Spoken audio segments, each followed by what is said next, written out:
Welcome everyone, my name is Sarah and I am the Neuro-Spicy music educator. I'm new to YouTube and so welcome to our first episode of our podcast, Embracing the Chaos.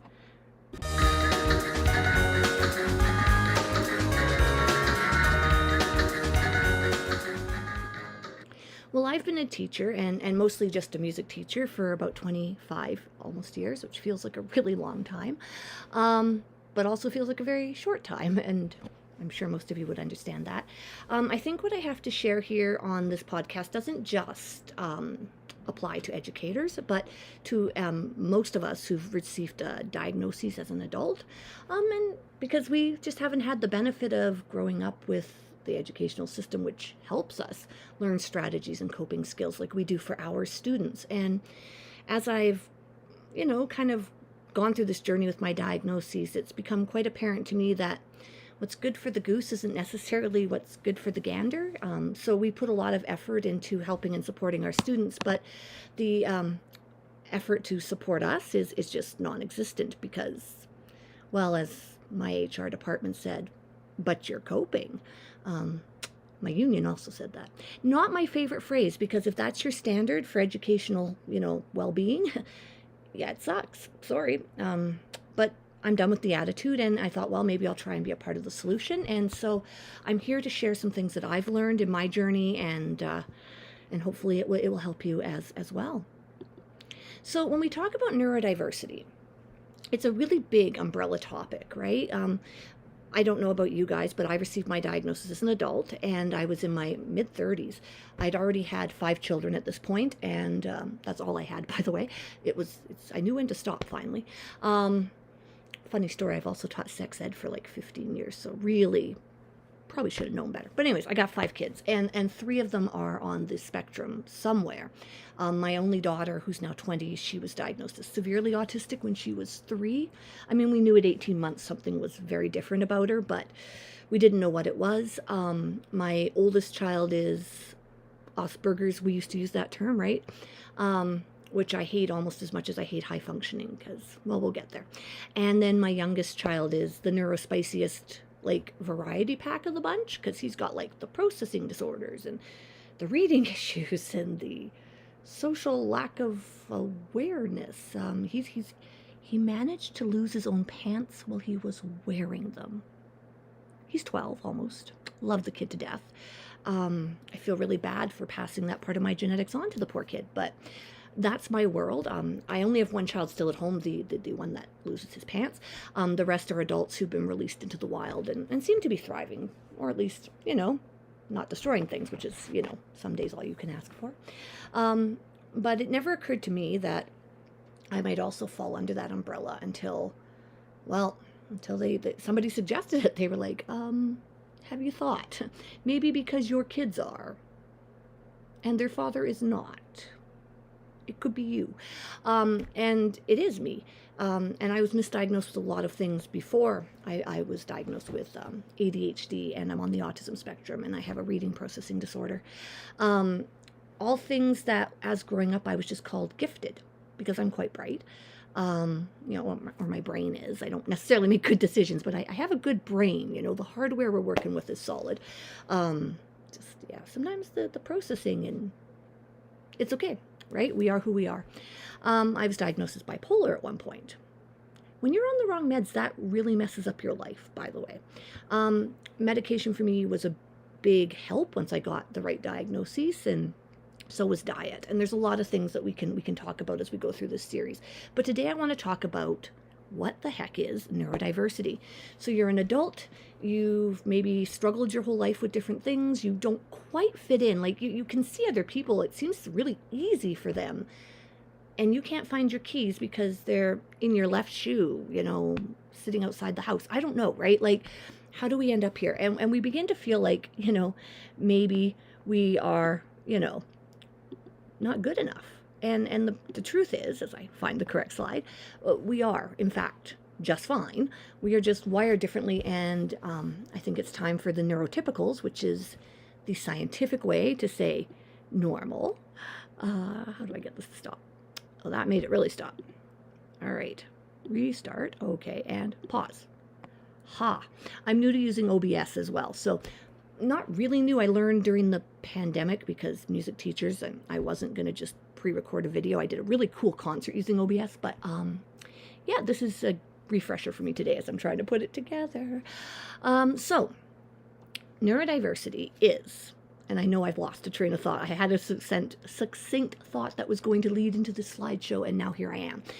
So let's just keep going. So neurodiversity is basically a term that explains the natural variation of how people's brains work. It's a natural variation about how we work, how we learn, how we think, how we behave, right? Because those things all, behavior is communication. I know what I was saying. Neurotypical is the scientific way of saying normal. And as my mother said, normal is just a setting on a dryer. And when you say something is normal, then anything that doesn't fit into that category is then abnormal. And that sounds broken, defunct, needs fixing. And that's not accurate, right? That's our normal is normal enough. So that's one of the reasons I really like the umbrella words of like neurodiversity and neurotypical.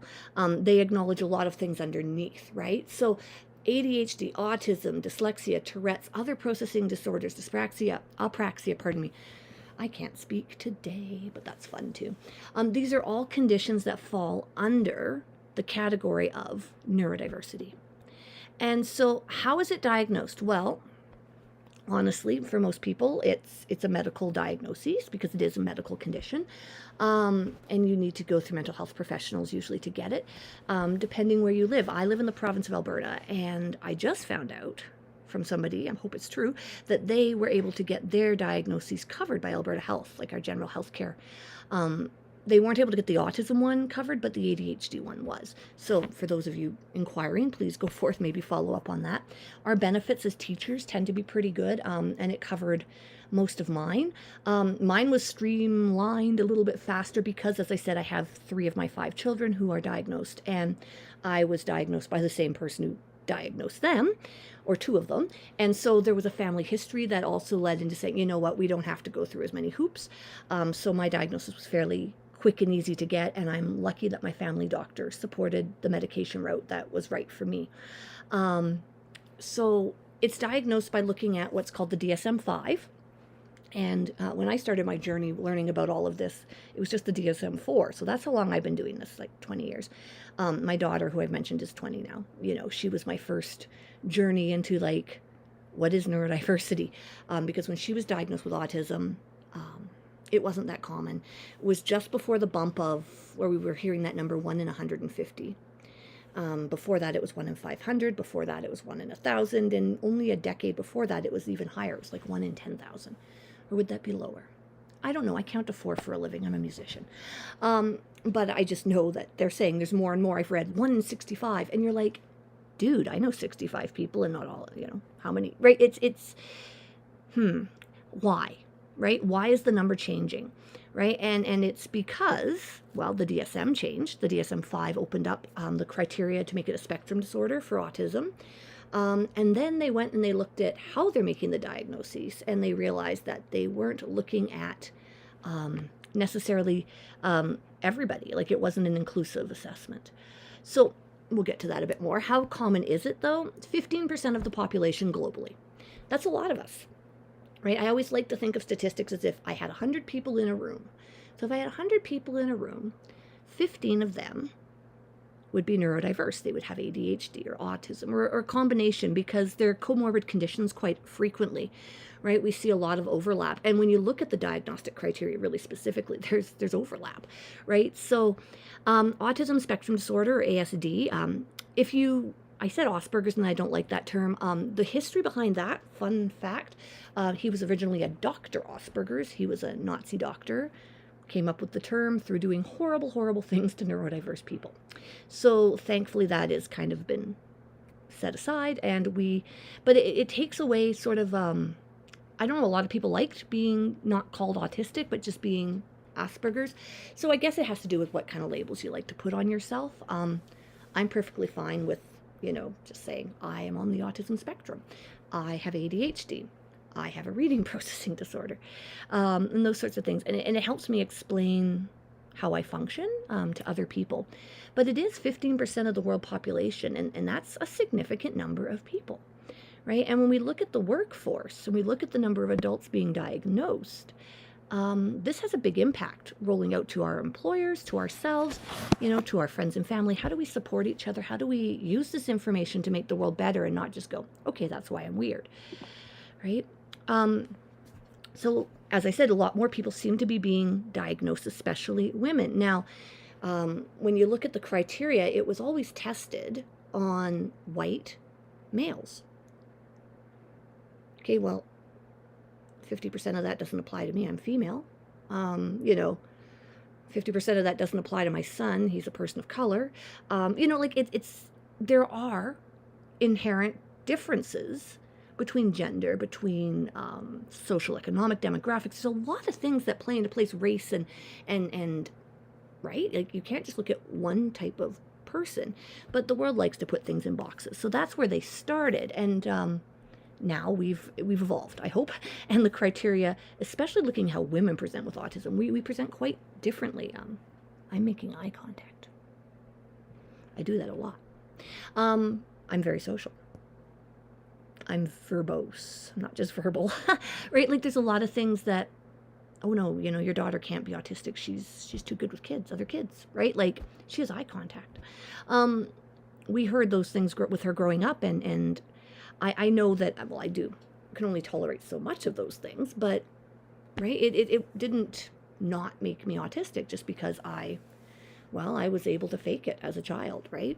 They called me gifted, I called myself weird, and we just kind of went on with life. And how do we treat it? Well, if we think about it as a medical condition, people think, oh, how do we make it better? And I like to think about it more as in, how do we make it so that we can function more easily, with less discomfort, with less stress, because there are definitely things that make us uncomfortable that don't make neurotypical people comfortable, that we're just expected to suck up and deal with, right? So a lot of it starts with the early intervention piece with kids and the behavioral therapies, which as educators we're very well versed in. The applied behavioral analysis approach, which was considered like the way to do it, which we now, if you're listening to those of us on the spectrum, and if you're listening to people who went through it, I can only speak from being an observer, and I have to admit that I put my daughter through some of it as well, because when we first started looking for treatment, ABA was what was offered. It can be very harmful. It basically sets you up to think that you always have to meet someone else's standard, and you're rewarded when you do what they want, and you're punished, or there's a negative consequence to when you don't. And it's basically behavioral training. That's what it is, right? It's like how we train dogs. And we really would like to move beyond that, right? Like, let's help people integrate and function and develop and grow as who they are. And when my daughter was younger, I used to say, no, I think it's best if we find a way for her to let us in, and then try and bring her with us. Maybe she'll come. And over time she did. She came out of her shell. She became verbal and those sorts of things. But by always pushing in, it's really invasive, and there's benefit to, letting people do things in their own time. And there are a lot of other theories out there other than ABA. Look at the Greenspan, look at the floor time models, RDI, we looked into at one point, but they're all very much that same idea of where we build feedback loops with the children, we start interacting with them, and then we try and teach them whatever we're trying to teach them. There are definitely things that have to be taught by rote, right? Like, that's life. But as your primary way of treating these disorders, behavioral therapies can be quite harmful, so word of caution on those. Medication, I'm very pro-meds because they work for me. For my youngest child, we've really struggled to find the right med, and dietary stuff works better for him. But for me, when I went on Vyvanse, which is the drug I'm on, I was really, really angry. I was surprisingly angry at how easy my life suddenly was compared to how it had been. The executive functioning piece just suddenly was not the nightmare it had always been. The paralysis to get started, I had a pause button before the anxiety hit. It's been game-changing for me. And I'm lucky, again, as a teacher, to have good benefits, and so I'm covered. But I'm really pro meds, and then we found a pediatrician for my kids that's motto was the least meds required for the maximum effect. And I love Dr. Saini, and he's very much about, well, if this, we're not going to over medicate. And so for me, I totally respect that other people are like, and no, we are not medicating. But for me, it really, as we talk more, it saved my life. Because I was on the verge of giving up completely at this point. Occupational therapies and other therapies which teach us how to integrate ourselves and deal with the sensory end of things, these can be really, really helpful. I haven't found programming for adults that sort of focuses on this for myself yet, but I know for my students, for my own children, that OT has been a gift, right? Like the OT and the speech and the psychology and all those sorts of behavioral kind of pieces, but there's a lot of things we can do to really improve our quality of life and help us to fit in just a little bit better. One of my favorite things I saw, I wonder if I can get it to move to this. Oh, nope.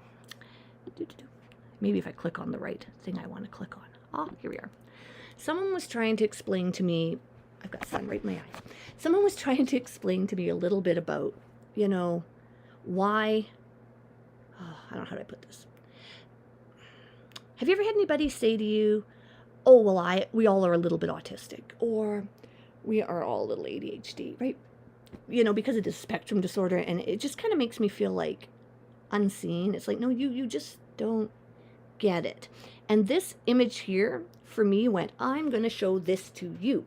And it's the very spiky profile. So there's this lady, her name is Nancy Doyle, and I'm hoping that she's now Dr. Nancy Doyle, because I got this from her doctoral thesis that I found online. If you want to read any of the studies or things, go to my website that's in the the description, and the resources page there, everything, right? So this study is called Neurodiversity at Work, a biopsychological, oh no, I can't read. It's very small. Biopsychosocial, model. Biopsychosocial. That's big words. Anyways, it's about how we do at work. The research about neurodiversity in the workplace is really in its infancy. But since the pandemic, I found quite a few studies, and this one I really liked. And if you scroll down, she even has like worksheets for kids. It's pretty cool. So if you look at this middle line here, you see how it's not like all spiky. It's just kind of, the idea is humans naturally have a variation, right, in their abilities between their verbal skills, etc. Like some people are really verbal, some people aren't, right? So the average population, that not 15% of us, that's that line that's right in the middle that just kind of has little rises and peaks. Most people fall somewhere within that spectrum. Those of us who don't, we are the big peaks. So can you see how in verbal skills, how high this individual is, but how low they are in working memory? And that blows other people's minds. They're like, so you can get 150 kids on and off the stage, you can manage all of this and this and this and this and this and the trip, and you've got this happening, but you can't remember to cancel the free trial, so you keep getting billed. You can't talk on the phone. You can't get started on projects at home, right? There's a disconnect, right? Because, and I get that. I see it in my own kids. I'm like, my students, I mean, like, okay, so you can do the work. This isn't hard. But then when we look at the profile and where the deficits are, well, the reality is their problem with executive functioning is what's keeping them from being able to do this. Like, they forgot to bring home the textbook, right? So then there's a lot of things we can do to bridge those gaps. But when you're trying to explain to people who say we're all just a little, I'm like, well, actually, no, we're not. Most of you have, we all have gifts and deficits. We do. But I like this. This made me feel seen, I guess, if that's one way to put it. So when we talk about the neurodiversity movement, if I can get back to the first slide here. There we are. There we are. All right. When we talk about I did it again. Wow, this is fun. I'll make faces or do sound effects like I do with my students. I can't be the only person who makes sound effects when they click on things. It's going to go boop. Or this is my sound for you should move over. Doodle-doo, doodle-doo. I do that at the kids when I want them to scooch down. Anyways, being brave enough to be me, clearly, here I am. So the neurodiversity movement is the idea that it's about creating awareness, about creating neuro-affirming spaces, and I think it's a really important movement that It's kind of evolving. It's grassroots, right? So autism and other neurological variations, like learning disabilities and such, they are disabilities. I'm not going to argue that. No one is. But they're not flaws. People with neurological differences were not broken or incomplete versions of normal people. That is what the neurodiverse movement wants people to understand, right? That we're not broken. We're simply different. And as I believe it was Temple Grandin's mom who said it first, the different, not less. But Temple Grandin often professes that statement, and it's meaningful. We believe disability, no matter how profound, does not diminish personhood. People with atypical brains were still fully human. We have all of the inalienable human rights, or should, like everyone else. We should have that autonomy and all of those things that any human is offered. It's just that we see and experience and relate to the world maybe in a little bit of a different and unexpected way. People with disabilities can live rich, meaningful lives. I want to scream this from the rooftops because I didn't know I had a disability, I guess. I just thought I was stupid for a smart person, that I was lazy, but it did affect my ability to live a rich, meaningful life. I know a lot of my students feel, they'll express it to me verbally, like, oh, I can't do that. I'll never be able to do that, right? Like, I'm just not good enough. And so as somebody who feels that they are fairly successful at what they do, I feel it's my responsibility to be open about my diagnoses so that other people see that even though I suck at adulting and my house is always a mess and I forget stupid things, but I'm actually really, really amazing at what I do at work. I'm really amazing at creating neuroaffirming spaces and music and hearing things and big projects, and I have a really rich, meaningful life with great relationships, and sometimes it's despite the fact that I have a diagnosis, but it's not stopped by that, right? If that makes sense. Neurological variations are a vital part of humanity, right? Imagine if we were all the same, right? Not one person has the right or the wisdom to try and improve upon our species by deciding which characteristics to keep, which to discard, right? Like, how powerful a statement is that? And that's why Dr. Asperger's, right? He made that decision based on his information, right? It's crazy. But we don't have that right to judge other people and decide whether they're of value. They're of value, right? Regardless of diagnoses. And disability is a complicated thing. And this has been really kind of a game changer for me in my thought process. It's defined by society's expectations. So when we say low functioning, right? We say high functioning. What the fuck does that mean? Oops, I'm all sweary again. What the heck does that mean? It means, well, according to this rubric of the neurotypical piston, blah, blah, blah, blah, blah, right? We can do A, B, and C. If we can only do C and we can't do A and B, then, maybe we're mid-functioning or lower functioning, right? Like, it's decided by other people's standards.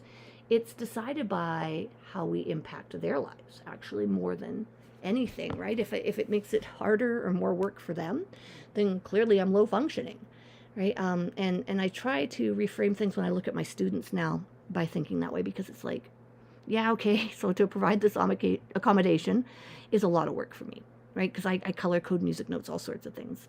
We'll get into that in future chapters. I've got some really cool things I can do. But they're time consuming, right? But they're necessary, because if I don't do them, the barrier is there, and then the kid acts out because they'd rather be an idiot than have you know they're struggling. It's not cool to struggle, but it's okay to be a jerk, right? So my behavior management in my classroom by providing accommodations, holy game changer, right? Like that's been really, really big in music by making things more accessible. But you have to acknowledge, sometimes things are harder for us or other people, and accommodating us isn't always simple and easy, and that's okay, right?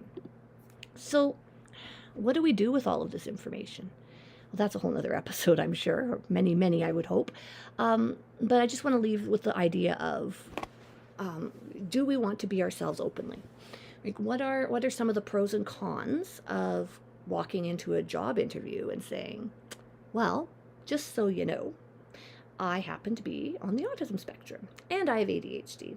I don't require a lot of accommodations, but I struggle with making phone calls, and I prefer things in writing. If you ask me something in the hall, you have to email me later, or it's not going to happen because my memory will be just like gone. Right? Like, is that a good idea, or should you be like, I'm normal, when you're mostly normal, right? I don't know. So I think, again, very personal decision. Really depends on where you are and who you're with. I'm blessed to be in a school where my admin is super cool about, providing accommodations and things. Well, one of my admin is also neurodiverse, and that helps. But I've always been open since I've had the diagnoses, because when I'm open, other people are open. And I'm not really great at reading subtleties, so I like when people are direct with me. And if I'm direct, they're direct. So I find, for me, it works. But here's my one word of caution when it comes to disclosure of any kind. Always set a boundary. Now, I'm not good at boundaries. Literally, they're screen doors with me. It's something I struggle with and I'm working on. But so here's why I say this, because I had a student who was going by they, them, and they were in our play. And we had all these bios done up, and the kids wrote them themselves, and the child had used they, them, and their name that they went by at school, which was not their birth name. And yeah, whatever. I mean, this is what you want me to call you Bobby Sue. I'm going to call you Bobby Sue, right? It's just, right, that's what we do. And it was the night before the play, and we had the kids proofread things one last time, and this person says to me, are my parents going to see that? And I'm like, it's going on the internet. Yeah, your parents are going to see that. And so that's when I found out that they, them were not they, them at home. And I almost outed somebody, and it would have been innocent, but I would have felt terrible, because who knows how that falls out. There's a reason the kid isn't open at home.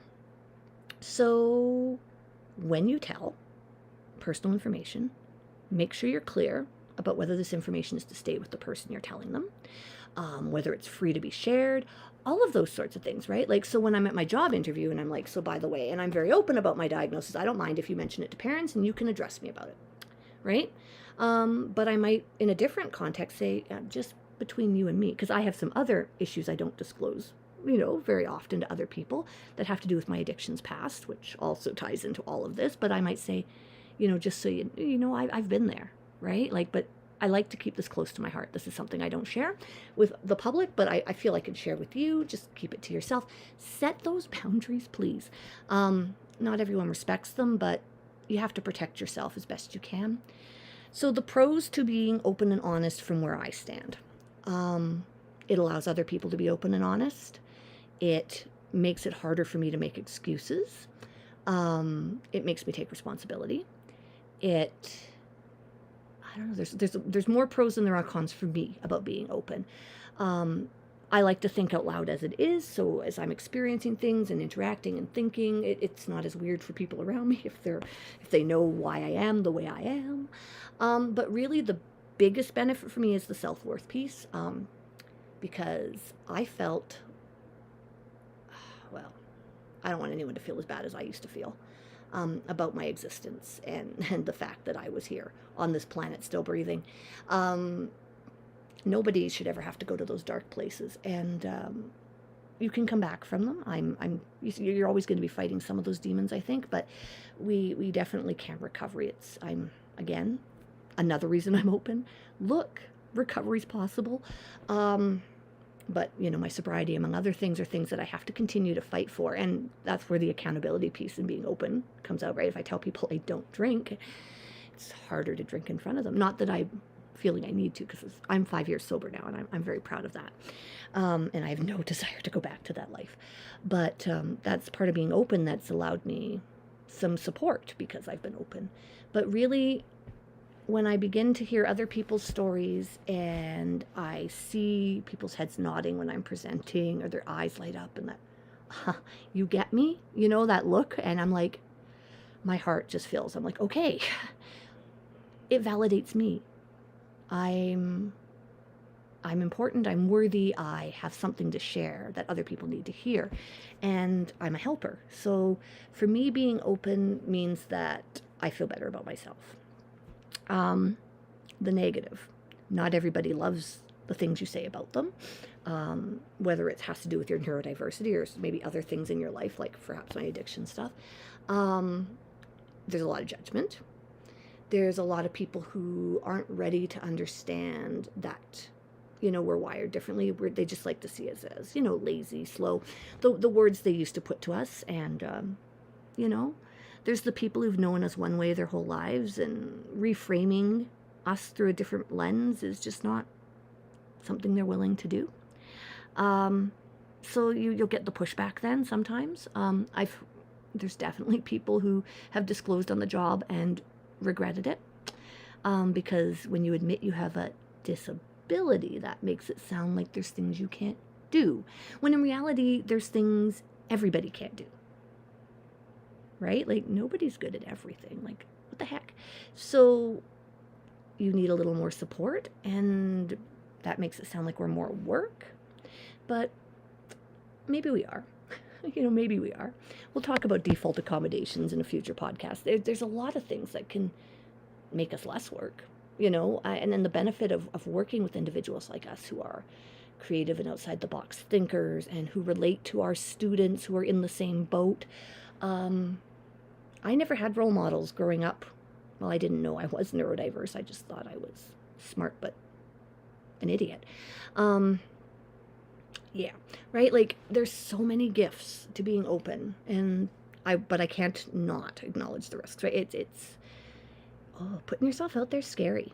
It really is. So I encourage you to be brave enough, to be yourself, your whole self, your authentic self, as you find out who that is. And I mean, that changes over time, right? I'm not the same person I was 20 years ago, right? There's so many different parts of your life, and that change you as you grow and get older and such. And so maybe now that I'm in my 40s, I'm ready to face the not so pretty parts of me more than I was when I was younger. But I think that masking, as they call it, and with COVID, that's a dirty word now, so camouflaging, right, who we are, omissions, lies by omissions, kind of just by not sharing who we are, it can help us. It can help us be more successful in our career. It can help us fit in better. But at the end of the day, it's not our authentic selves. And I'd like us to live in a world where it's okay if, you're just a little bit different. So I'm going to leave you there with that this week. A week, as if I'm going to do this every week. I'm ADHD, and I have 500 students every day and a half. And I have, you know what? I'm going to get to this as much as I can.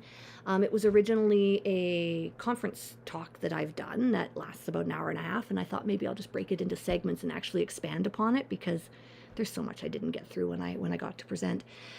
So I'm hoping that from these different episodes that you can see a bit of yourself and feel seen and heard and validated, because we are just fine the way we are, and the world needs us. Our students definitely need us as we are, not as perfect people, not as perfect neurotypical people. They need us. They need humans who just are okay in their own skin. And that's a journey I'm still on, and I'll continue to explore that here with you guys as we move through this podcast. But I really want to encourage you to be brave enough to be yourself. Embrace your differences, look for the strengths, and celebrate even the smallest wins. And just remember every day that you are worthy just the way you are. And to quote again Temple Grandin's probably mother, different but not less. Right? And with that, I leave that with you today, and I hope that you'll join us again. So in the future, we're going to talk about some of the superpowers that go with the specific disorders. We're going to talk about some strategies to deal with organization, executive functioning. I'm going to talk to you one day about the ADHD, what's it called? The cost of being ADHD, the hidden costs. It's actually ridiculously expensive with our disability, and there's things that we just don't acknowledge that make our lives a little more challenging, and ways to deal with that. I've got it all here for you. I've got lots of teaching tips and tools, and we'll explore that as we go further. But welcome, and please like and subscribe and share, and I hope to see you here again the next time I get around to streaming.